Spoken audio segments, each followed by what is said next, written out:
did this come from? Your comments on Richard Sherman, Antonio. Where did this? What started this whole thing? No, honestly, I mean, it was at boot camp. Broadcast at boot camp, and I believe, I was getting interviewed by my own teammate, Willie Colon, and he asked me the question, who was the best cornerback in the NFL?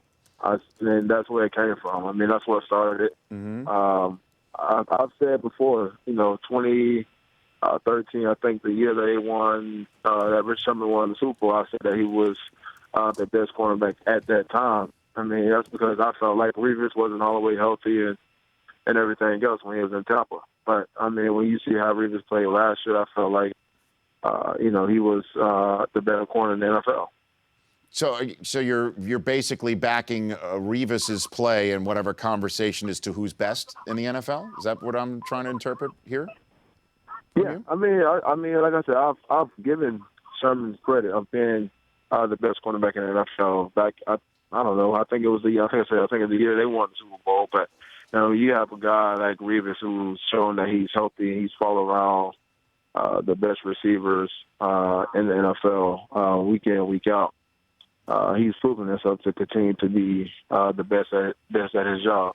But you understand, I mean, that comments that you made towards Sherman is something. It's not new that Sherman's been at the sort of on the business end of the criticism that he doesn't travel with the receiver. But the subtext of that, Antonio, is that either A, he doesn't have the ability to cover a number one wide receiver in certain spots in the field, or B, he knows that and is hiding behind the scheme in Seattle, Antonio.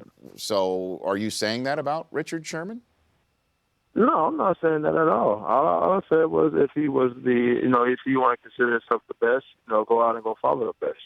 I mean, that's what I said, 2 weeks ago, and that's not something I would never change. Don't get me wrong, he's a great athlete, great, he does great in that system and what he does. But, like I say, for a guy, like Revis to Joe Hayden, and I can put, a lot of people don't give Brett Grimes a lot of credit neither. A guy that can go out and go cover number one receiver on the team also. But, I'm just comparing to, other guys that's gone out and played against number one corners, number one receivers in the NFL. And they consider themselves the best. And, they're proving it. The Rich Eisen Show, weekdays at noon Eastern. On Audience.